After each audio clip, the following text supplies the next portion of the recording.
My mill would always put my husband last, and he always told me I am overthinking, but then they sold their estates and gave 90% of the money to my husband's brother and told my husband to work harder.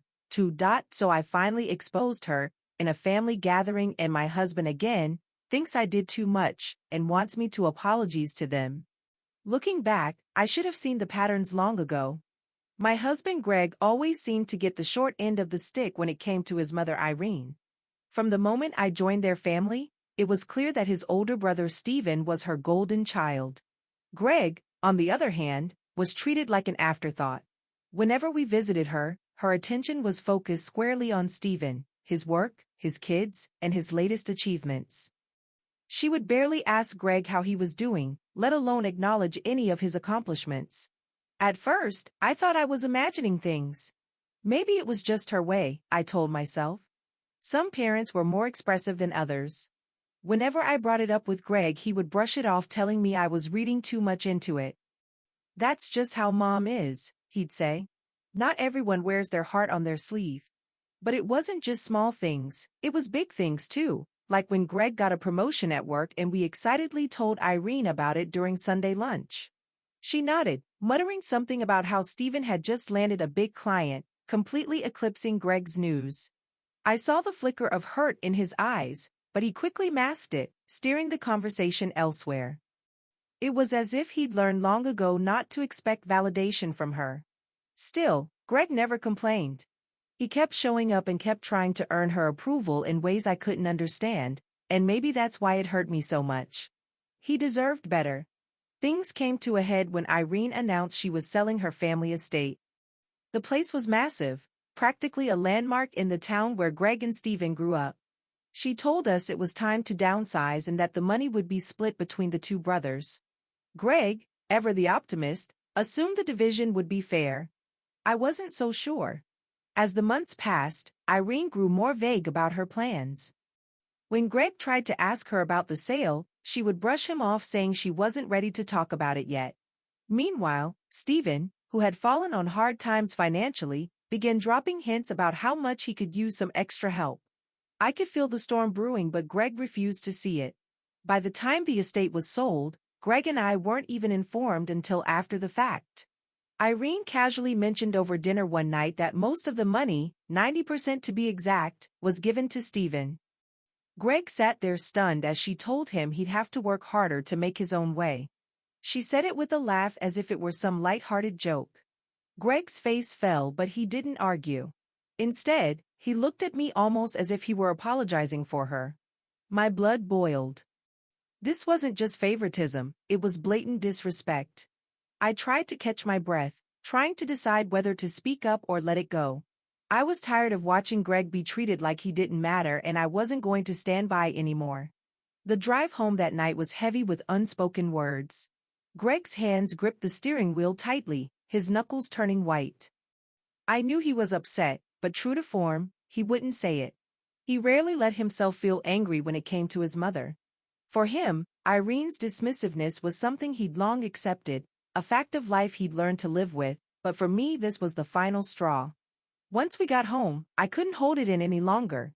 I told Greg how unfair the whole situation was, how his mother constantly overlooked him, and now she had taken it to an entirely new level. He sighed and told me it wasn't worth getting worked up over. Stephen had always been her favorite, and he didn't expect that to change. He said he wasn't going to start a fight over money. It wouldn't solve anything. But it wasn't just about the money. This was about respect, about the years Greg had spent trying to prove himself to a mother who refused to see him for who he was. I asked him why he let her treat him like this, why he never stood up for himself. He said it was easier to let things go than to confront her. Easier for him, maybe, not for me. Over the next few weeks, I couldn't let it go. I replayed the dinner conversation in my head, hearing her laugh as she told Greg to work harder. I saw the way his shoulders slumped when she said it, the way he stayed silent even though I knew he was hurting, and every time I brought it up, Greg would wave me off, saying he didn't want to stir the pot. But the pot was already boiling over. Stephen, smug by his newfound wealth, became even more insufferable. He started throwing digs at Greg during family gatherings, bragging about his financial stability and implying that Greg wasn't doing enough. Irene never stepped in to stop him. If anything, she encouraged it, laughing along as if it were all in good fun. One afternoon, after yet another tension-filled visit with his family, I told Greg that I couldn't keep quiet anymore. He told me to let it go, saying it wasn't worth ruining relationships over, but I told him this wasn't about ruining relationships. It was about demanding the respect he deserved. Greg looked at me torn. He said he appreciated my support but asked me not to make things worse. He said it wasn't my fight to fight, but it felt like it was. If Greg couldn't stand up for himself, then maybe I had to stand up for him. Update 1. The opportunity came a couple of weeks later during a family gathering at Irene's house. It was one of those big dinners where everyone pretended to be one big happy family, even though tension simmered beneath the surface. Stephen was in full peacock mode, bragging about the investment opportunities he was pursuing with the money Irene had given him. Greg sat quietly, picking at his plate while Irene hung on Stephen's every word. It was the same old script, but this time I couldn't sit through it. When Stephen made yet another comment about how some people, clearly referring to Greg, needed to work harder to get ahead, I couldn't hold back. I asked him if he really thought it was fair to take the lion's share of their mother's money while Greg, who had always worked hard and never asked for anything, got nothing. The room went silent. Irene's smile faltered for a moment, but then she told me it wasn't my place to question how she divided her assets. She said Stephen needed the money more than Greg did, and as a mother it was her job to support her children as she saw fit. I told her that supporting one child didn't mean neglecting the other.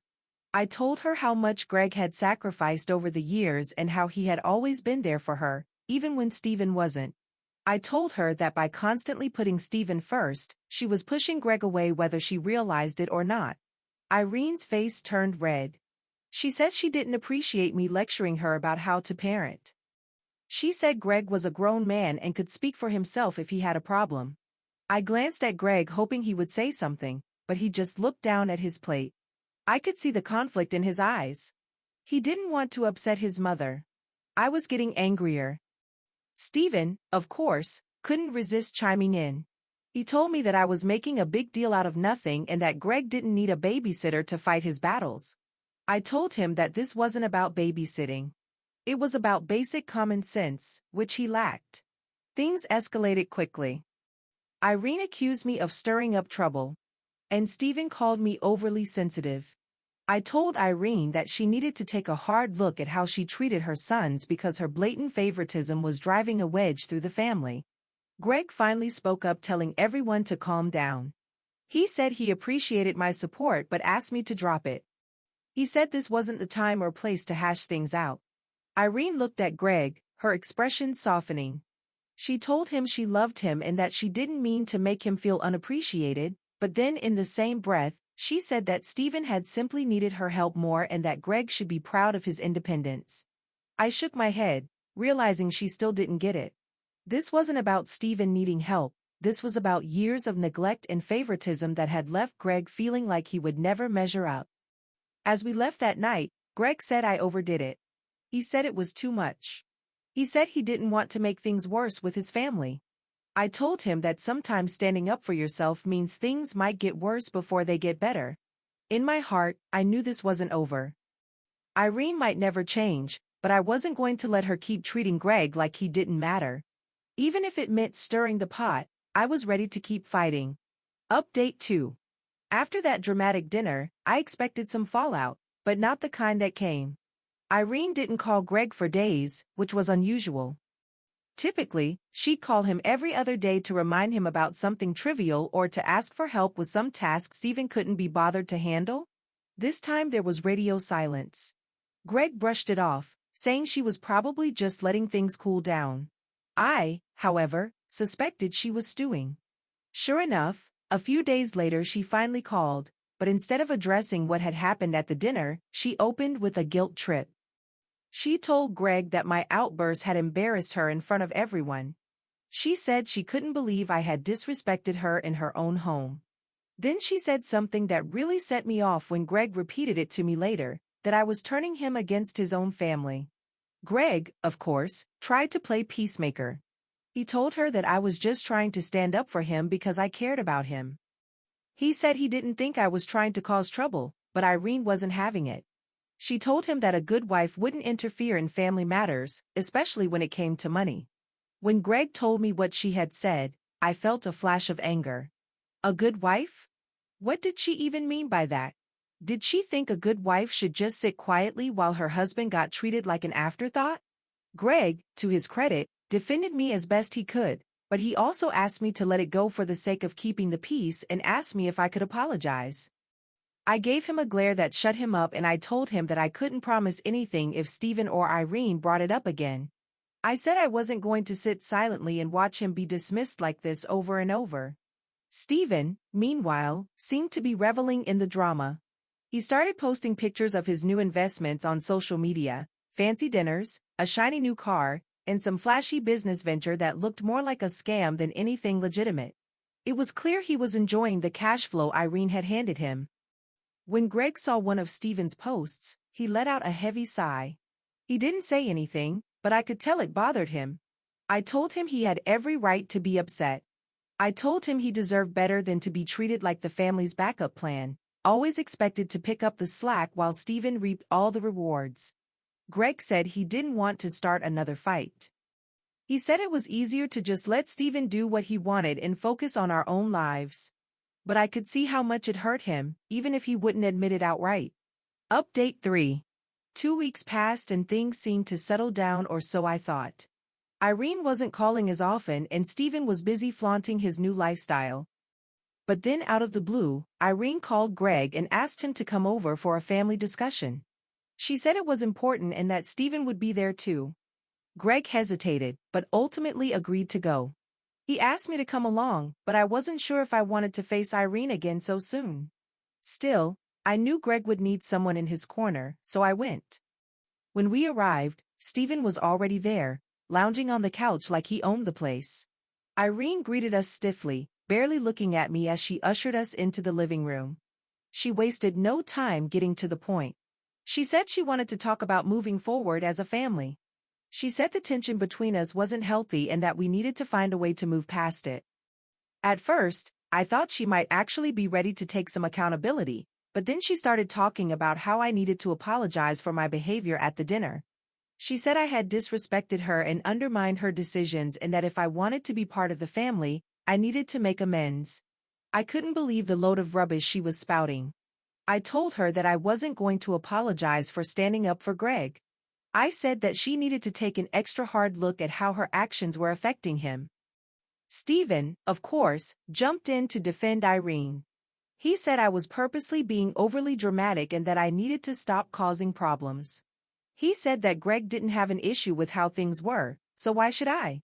That was the last straw.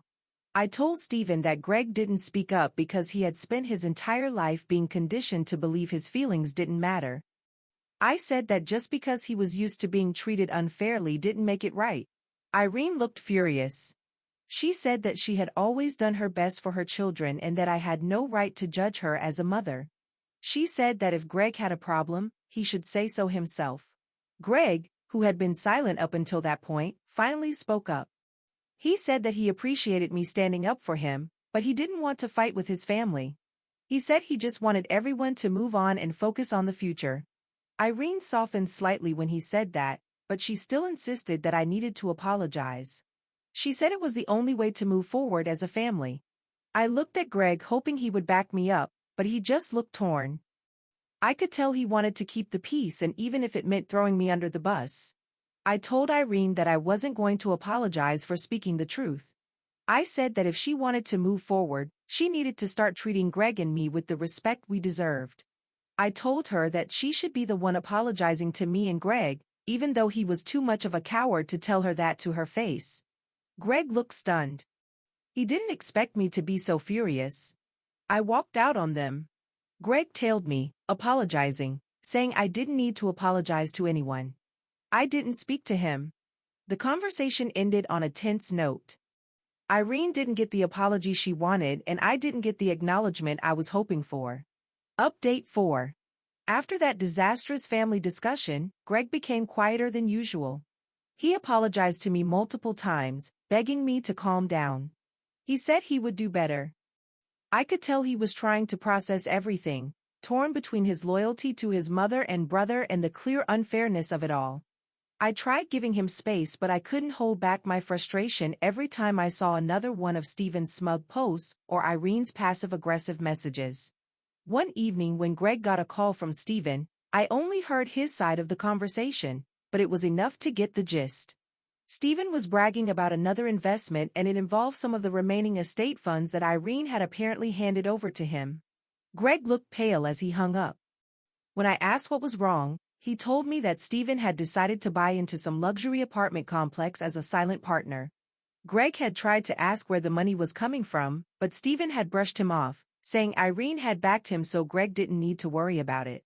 I felt my blood boiling. Greg, who had been working overtime and barely taking a break, was being told not to worry while his mother continued to funnel money to Steven. I told Greg he needed to stand up for himself and demand some answers. Greg said he didn't want to create more drama. He said Steven's decisions didn't affect us directly, so there was no point in getting involved. I told him it did affect us because it was a constant reminder of how his family saw him as nothing more than a second-class son. He got hurt by that. That night, Greg barely spoke to me. His silence wasn't just about avoiding conflict, it was a lifetime of conditioning, telling him to keep his head down and not make waves. Update 5. It didn't take long for Steven's house of cards to start crumbling. Less than a month later, Greg got another call from Irene, and this time her voice sounded panicked. She said Steven was in trouble and they needed Greg's help. When Greg hung up, he looked more resigned than surprised. He told me that Steven's investments had gone south. Apparently, the luxury apartment project had been a scam and Steven had poured everything into it, including the last of the estate funds. Irene had co-signed on some of his loans and now they were both in a financial mess. I couldn't help but feel a grim sense of satisfaction. I didn't say it out loud, but part of me thought they deserved it. They had poured all their resources into Steven, ignoring Greg's hard work and sacrifices, and now they were paying the price. I asked Greg what Irene wanted him to do. He said she hadn't been specific, but he knew she was going to ask for money. He said he didn't know what to do. I told him that he needed to think carefully before making any decisions. I said that while it was natural to want to help family, he needed to consider how much they had taken from him emotionally, financially, and mentally over the years. He needed to consider me. Greg nodded, but he was conflicted. He said that despite everything, he couldn't just abandon his mother. I told him that helping someone didn't mean letting them take advantage of you. The next day Irene called again. This time I could hear her raised voice from across the room. She was pleading with Greg, saying she didn't know what to do and that Steven was her son too. She said she had always believed Greg would step up when it mattered most, just like he always had. Greg told her that he needed to think about it, but she kept pressing. She said that if Greg didn't help, they might lose the house. She said that as a family, they needed to stick together in hard times. When Greg hung up, he looked completely drained. He said he hated being put in this position, but he didn't see a way out. I told him that Irene and Steven were relying on his sense of responsibility because they knew they could manipulate him. I drilled into his head all the times they had dismissed him, belittled him, and put Steven first. I told him that he needed to stand up for himself, not just for his sake, but for ours too. Greg said he wasn't sure if he could.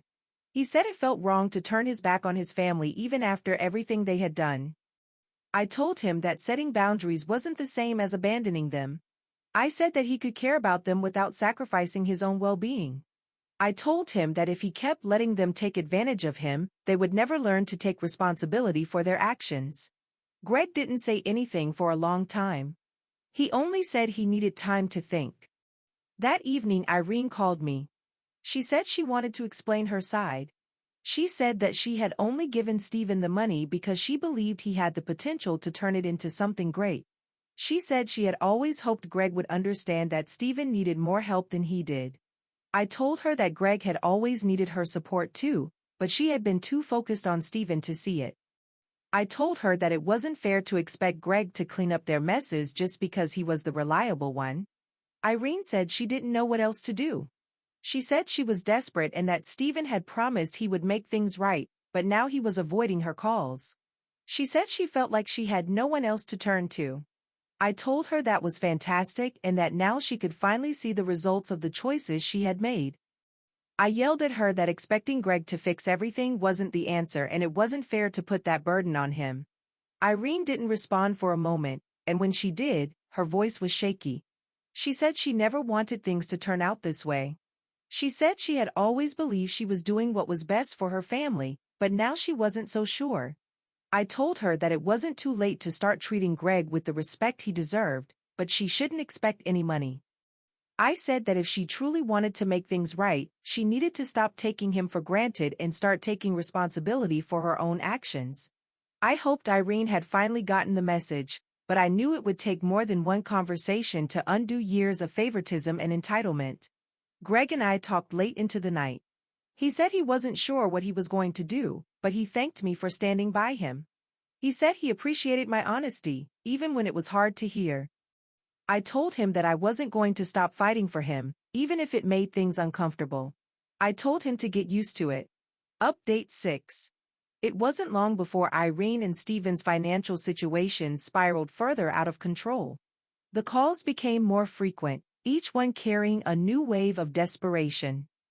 At first, Greg tried to ignore them, hoping that distancing himself would help him see things more clearly, but Irene wasn't giving up easily.